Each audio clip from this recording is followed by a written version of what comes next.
Hello and good evening, and welcome to the Tuesday edition of The Shed, hashtag Irish Blues Mafia with me, Trevor. It's the Sunday after Super Bowl.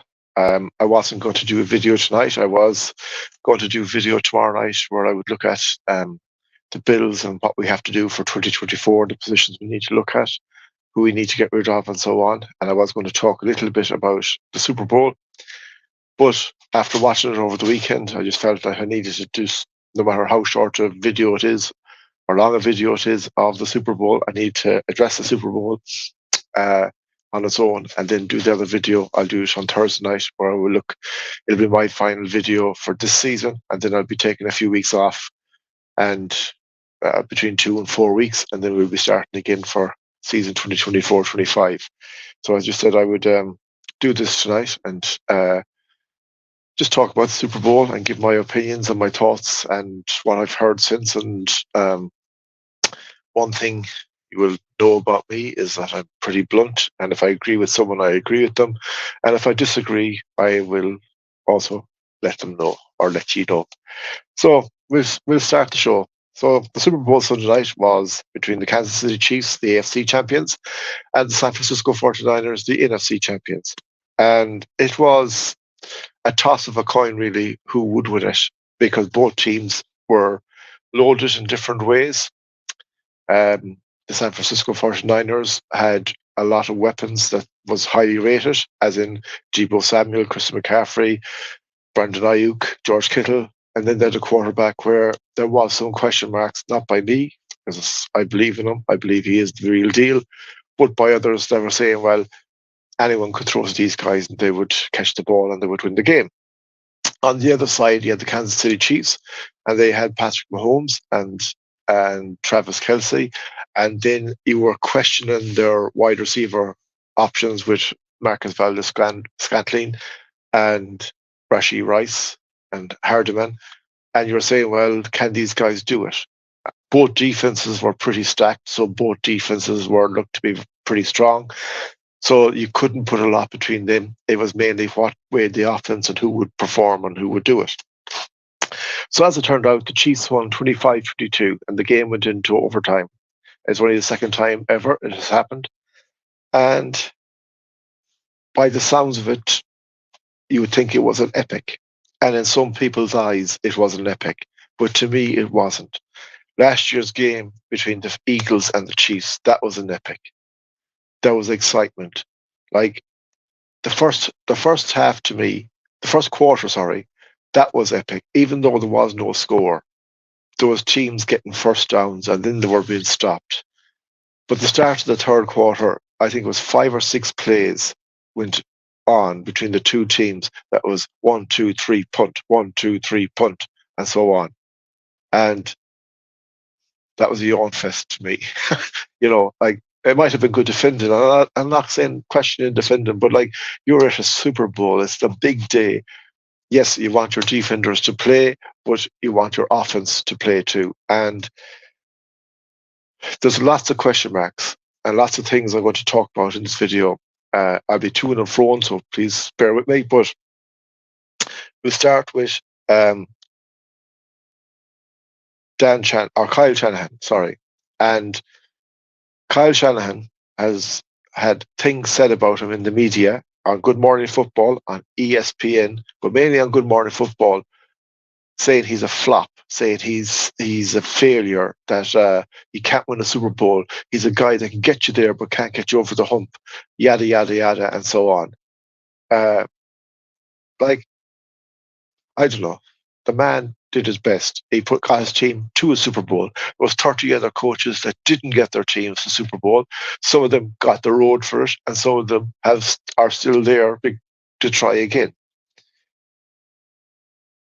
Kyle Shanahan has a second-year quarterback who is a genius, right, and is a brilliant footballer, but is only in NFL for 2 years. For most of the first year, he was third choice quarterback. He got in, he played the second half of the season, and then got a serious injury. He came back from this serious injury this year, and he brought his team to a Super Bowl. Regardless what he was thrown to or passing to, he brought his team to a Super Bowl. They were within a hair's breadth of beating the Kansas City Chiefs. They didn't. They have to suck it up as 49ers fans, players, team, coaches, the whole lot. And I will tell you this as a Mayo fan, and I've said it before in my videos, how many All-Irelands we have been to since just 2012. I won't go back to the 90s or early 2000s, just since 2012. It was 2012, lost by a few points. 2013, lost by a point. 2014, All-Ireland replay down in Limerick, which is wrong in the first place, but lost in extra time with that. 2015, lost in a replay in the semi-final. 2016, lost by a point in a replay in the All-Ireland final. 2017, probably the greatest game of Gaelic football I ever seen, between Mayo and Dublin, lost by a point in the All-Ireland final. Right? There's been 2020 and 2021 as well. Right? But just them block years. And you had to keep going back and going back. And at the start, I will honestly say, oh, we'll go again next year. We'll go again next year. But after a few of them, you just say, you need time away. You need to recharge. And I'm only a fan. I'm not a player. I was only a fan. But you needed time away to recharge, rebuild, and re-go. And it is the same in the NFL. You cannot be coming down on Kyle Shanahan because he got his team to the dance, right? It's the second time in 4 years or 5 years to play the Chiefs. And this crack, they were 10 points up. Now, 10 points up in Gaelic football is huge. 10 points up in American football is 2 plays. Don't give me that crap. Especially Kyle Brandt on Good Morning Football. Oh, they were 10 points up and they choked it again and yada, yada, yada. And then blaming them for the loss for the Atlanta Falcons against the Patriots. Oh, they were 25 points up and he blew it as an offensive coordinator. BS. BFNS, Kyle Brandt. If something happens to you in your job there, are you going to turn around and take it like take it from other people the way he's been taking it from you? And ESPN are no different. That's a very good 49ers team. That 49ers team will be back. They may win a Super Bowl and they may not. But the abuse that Kyle Shanahan is getting is undeserved, unwarranted, and should stop by all the media. And to me, I'll be honest with you, when I was watching them programs, when I heard the abuse coming, I just turned it off because he doesn't deserve it. That's the first thing I took from the Super Bowl on Sunday night and since Sunday night. The second thing I said, it wasn't an epic game. It was epic in points.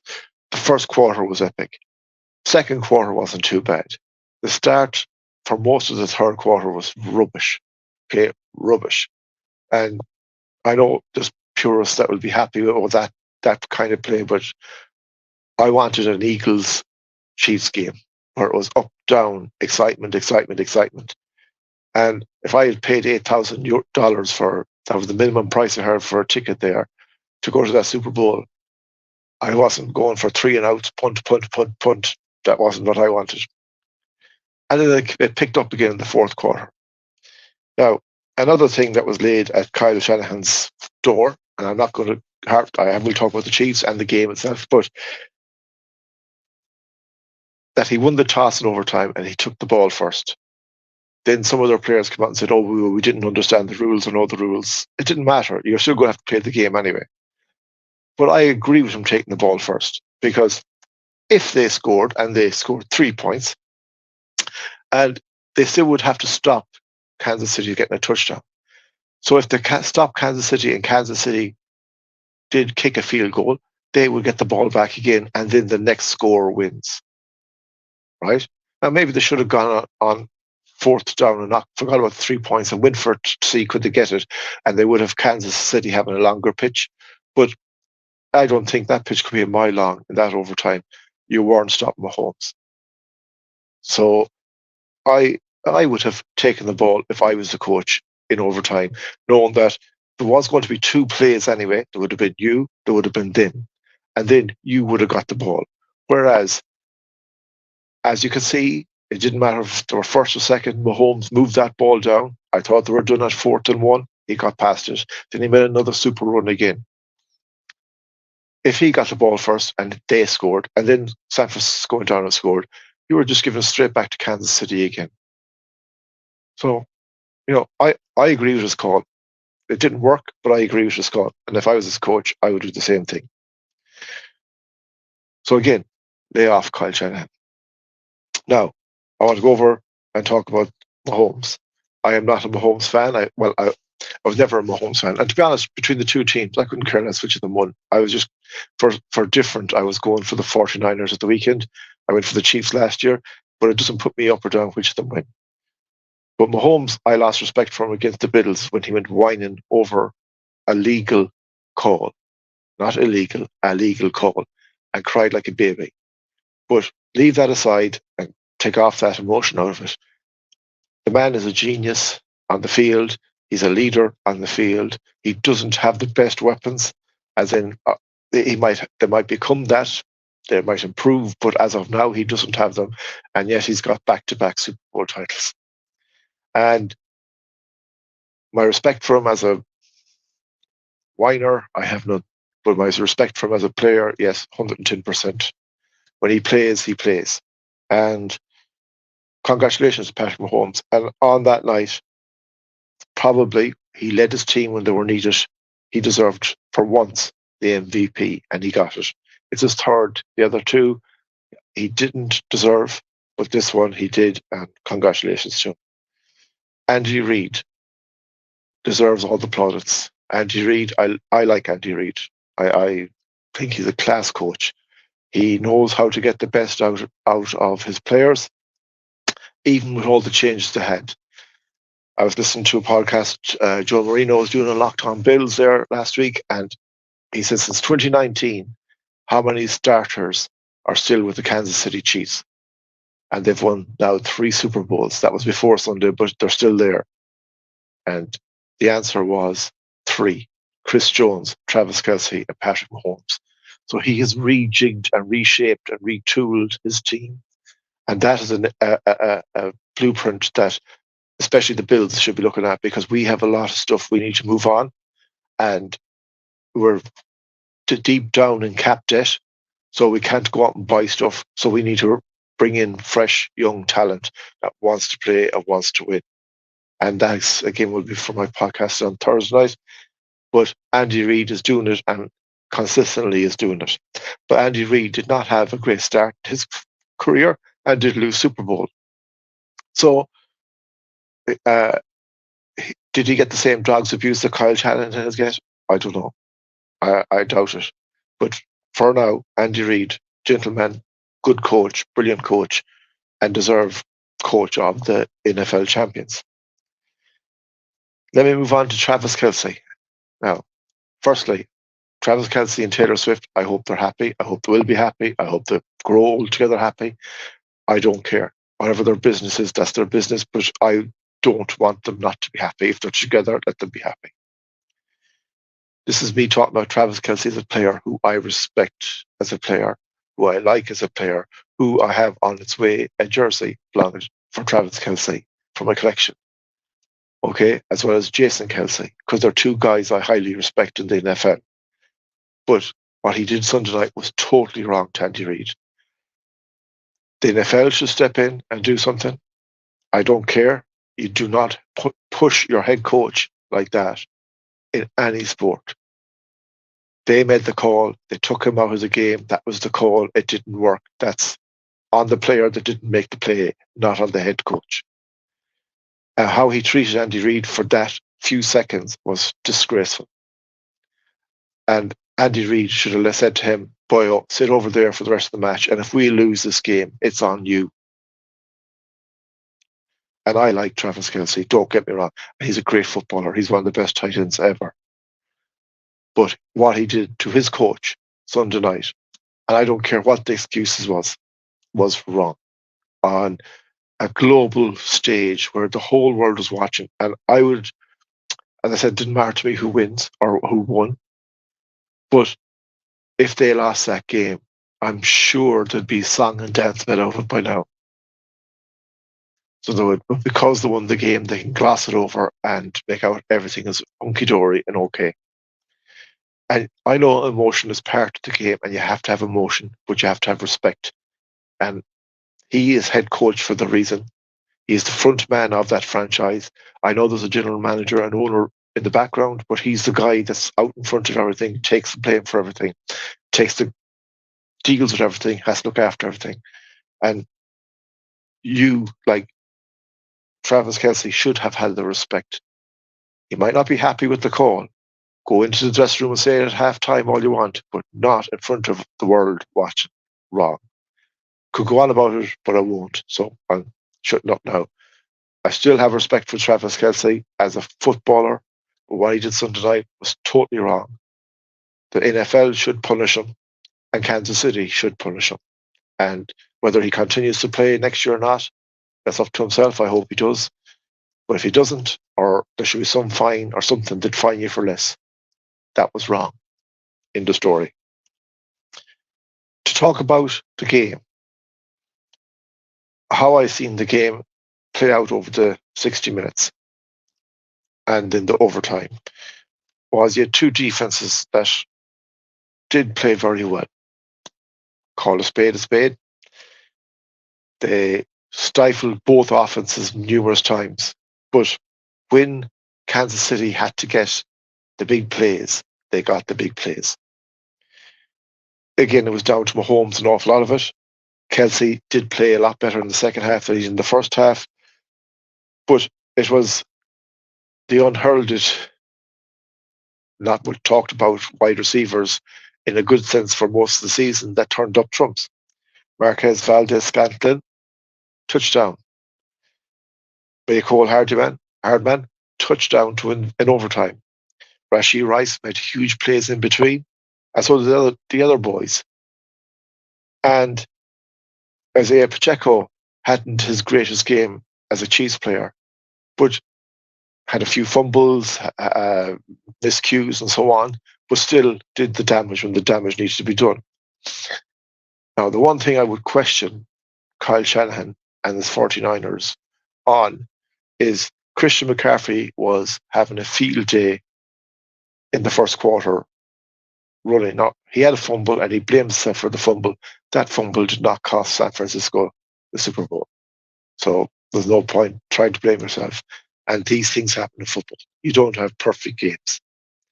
But Christian McCaffrey was not played as a running back for most of the second quarter and for most of the third quarter. And as when they went to overtime, they went back to Christian McCaffrey running. Now, Tony Romo said this in the commentary the last night, how Kyle Shanahan was looking for him to have at least 30 carries in the game. Well, Christian McCaffrey had 22. So that's 8 short. 8 Christian McCaffrey carries is an awful difference. Sometimes you do run into walls, you lose yards, you might gain a yard or two or whatever, but most of his plays, you would be gaining 3, 4, 5 yards. And he was hurting the Chiefs because their offensive line was making space for him to get through a lot of the time. But then they went to throw the ball. Whereas Mahomes was finding Scantling, Rice and Hardman, Kelce and whoever else he was thrown to. Purdy got nothing out of Kittle. Now Kittle did do a lot of blocking, but he gained 4 yards, I think, in one play. Deebo Samuel was ineffective with the yards after the catch. Did catch a few balls, but wasn't great. Christian McCaffrey had a few plays where he was throwing the ball.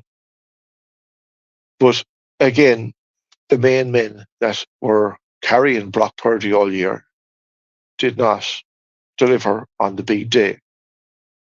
And for the Kansas City Chiefs, the boys that weren't expected to deliver, delivered on top of the boys that were expected to deliver. Then you take the defense. Chris Jones, who for me was one of the players of the match, and George Karlaftis, or Karlaftis, I don't know which to pronounce it, but he was awesome. He got a fumble, he got a sack, and they were putting pressure on Brock Purdy every time, so he had to either move the ball quick, pass it quick, and they knew when to pressure, when they knew there was no run coming. And I couldn't understand why, on this particular thing, why Kyle Shanahan didn't say, we need to run the ball more. kill the clock, eat the clock, take it away from them. Don't give Mahomes the ball for as little time as possible and run, run, run. And then they'll start to accept the run, and then you can pick off your players afterwards. Because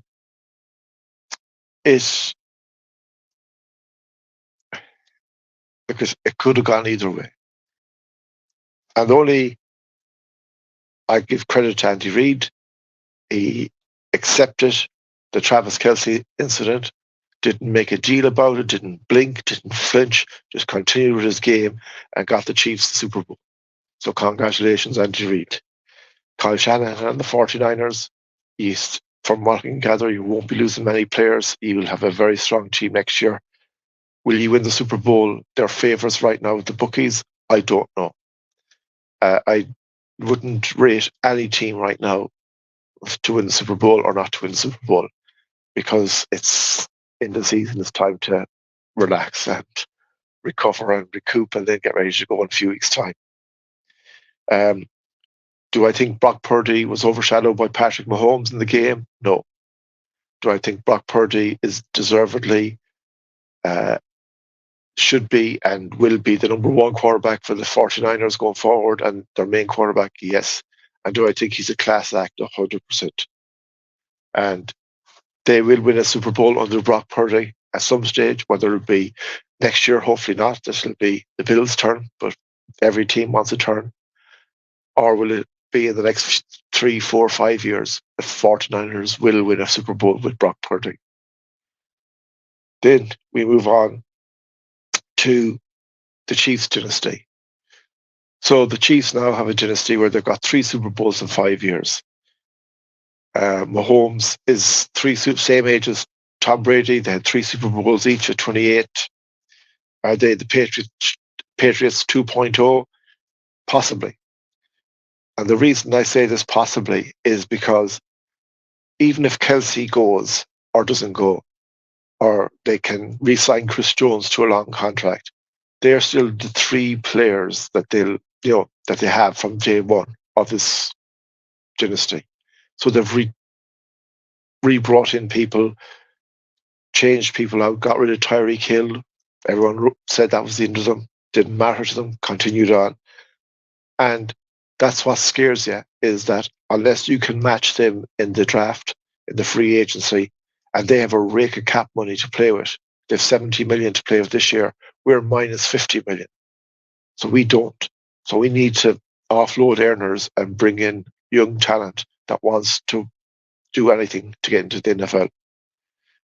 They have done it, and they have won Super Bowls. They're the benchmark of the NFL right now, and they're what teams should be looking at. How do they do it? How can we do it? So we're in the dynasty. Can we stop them? We should have. Okay? We should have stopped them on the 13-second game. We should have stopped them this year. We didn't. So it's no point complaining or whining or moaning or anything like that. But we should have stopped them. So now we need to make the next time. We don't want to be the 49ers of the NFC when we play them. Go so close but never cross the line. We need to stop them, beat them, and move on. They are the team to beat. They're in our division of the AFC. So that's the first thing. We need to find their strategy, get our strategy that's similar to that. Get rid of I won't name any names Thursday night, but get rid of certain players that are costing money and just build your team around Josh Allen, around a certain defense and around a certain offense, and then bring in new pieces. So that's my thoughts on the Super Bowl as a game, as a spectacle. The stadium was amazing. The Las Vegas Raiders should be very proud. It's amazing. The dome beside it is top notch. I've seen a few videos from it and stuff. Brilliant. There will be other Super Bowls there again. It's just looks, like it's the benchmark of stadiums at the minute. And it was a brilliant night. The crowd seemed to enjoy themselves. The halftime show, I wasn't too gone on either. Usher was on, other than Yeah, which I thought was very good. The rest of it was pretty blah. Um, and sometimes you need to bring on an artist that has recent music in the maybe 2 or 3 years previous, and everyone knows the songs and can enjoy, not songs from when I was a young buck, which is a long time ago. But it was all right because it passed the night, and it was 4 a.m. when I got to bed, and I was up the next morning at 7:30, so I didn't do too bad and got through the day. What was my favorite play of the Super Bowl? It had to be Christian McCaffrey's touchdown. I will say the Nicole Hardman touchdown at the end, even though it was simple looking, I thought it was brilliant too, because Mahomes did give the defender the eyes just for that split second, and he stalled, and Hardman was free. The Jets fans must be loving it. That's not a dig, just the fact that he was there and he went back to Kansas and has a Super Bowl. But mine was Purdy to Juwan Jennings, and Juwan Jennings went across the pitch again to Christian McCaffrey, and he ran it home. And when you see Christian go, there's no stopping him. So my commiserations to the San Francisco 49ers, and my congratulations to the Kansas City Chiefs. Your Super Bowl 24 or 2023 champions, 2 in a row. And then enjoy it, because I know from being a Mayo fan how close it is to you get one hand on the cup, but you never get the cup. And being a Bills fan so far, we've been close, but not close enough. So that's my video for tonight. Thank you very much for watching. I have one left for Thursday night, and then, as I say, I'm taking between a 2 and 4 week break. I haven't decided yet, but it's just needed to regroup and refresh and rebuild. My video Thursday night is looking at the Bills, and it's basically going to be called The Bills Looking Forward. And in my opinion, what needs to be done and what we have to do to get to the level of Patrick Mahomes and the Kansas City Chiefs. And it's not about staying there at the minute, it's about just getting there first, and then we can take it from there afterwards. I'm also going to be uploading my special guest edition videos. I had to take them down for the copyright reason, because I had a bit of a copyright issue with some of the videos. So I've taken them down, but what I'll do is I'll edit out the music at the start, and then I'll put them back up. They were very interesting. It also will be interesting to see with each of them how correct they were with the Super Bowl prediction, because I asked them all during the season. And they were great people. Every one of them that I did a show with, they're brilliant people that are interested in the NFL. So I'll put it up on X and on Instagram when I upload them. They'll be on YouTube. So if you get a chance to watch them during my off season, please enjoy. So anyway, folks, that's